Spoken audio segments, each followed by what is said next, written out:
Gurizada, o negócio é o seguinte, o Internacional aumentou e muito a sua responsabilidade no Grenal deste sábado, 7 da noite, no Beira-Rio. Transformou um jogo num campeonato à parte. Isso se dá pelos resultados recentes, nos últimos 5 jogos, apenas uma vitória, pelo distanciamento do bloco do G5, pela preservação de jogadores, pela desmobilização na partida anterior. O Internacional gerou uma enorme expectativa no seu torcedor e a gente vai falar sobre isso agora, aqui no canal do Menegas.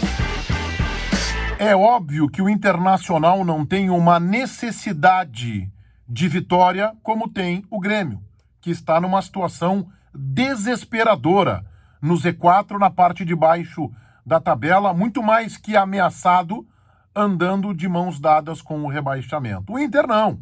O Internacional vive uma situação muito melhor, infinitamente melhor, está na briga por vaga na pré-Libertadores, sonhando com vaga direta, o que se tornou um pouco mais difícil.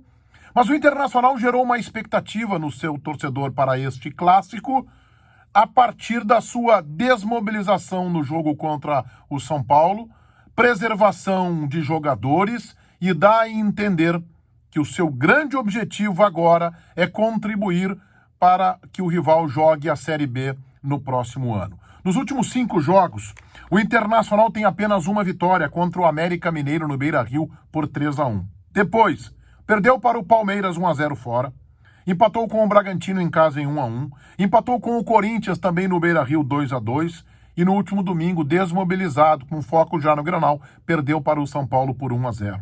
Portanto, em 5 jogos, uma única vitória, 2 derrotas, 2 empates, disputou 15 pontos, ganhou apenas 5.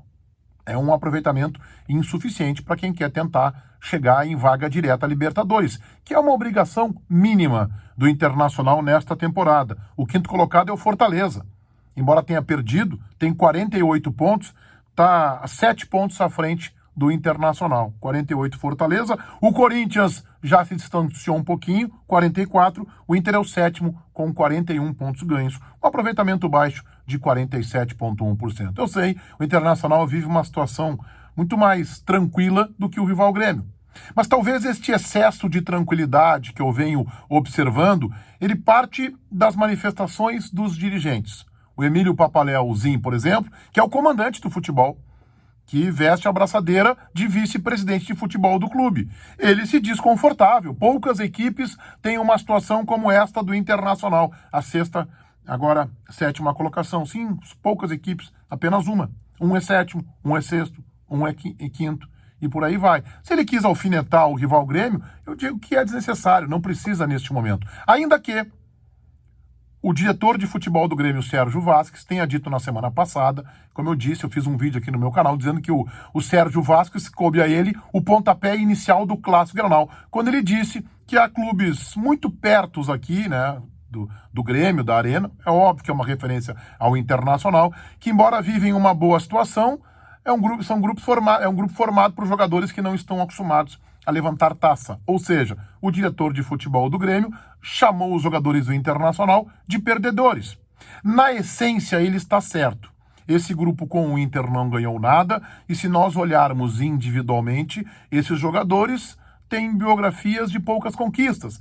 O Edenilson ganhou muito no Corinthians, nunca como protagonista, e sim como reserva, como um jogador importante daquele Corinthians do Tite, por exemplo, e outros jogadores tiveram algumas conquistas, mas nunca como protagonistas, e mesmo assim são poucas conquistas. O Tyson, campeão da América, ok, depois no Shakhtar, teve temporadas brilhantes, mas na maioria o grupo do Internacional é formado, sim, por jogadores que não ganharam títulos representativos e muito menos como protagonistas. Agora, o Sérgio Vázquez deveria dizer isso?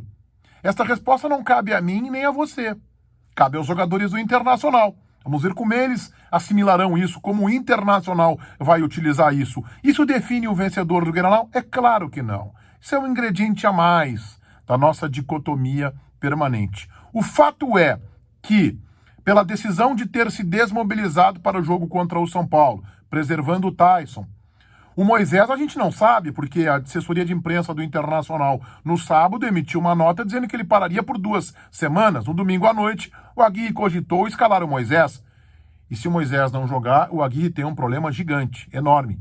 Porque com o Wanderson, especialmente se ele for titular, e com Douglas Costa se jogar pela direita, o Inter passa a ter um problema que o setor do Grêmio forte fica este.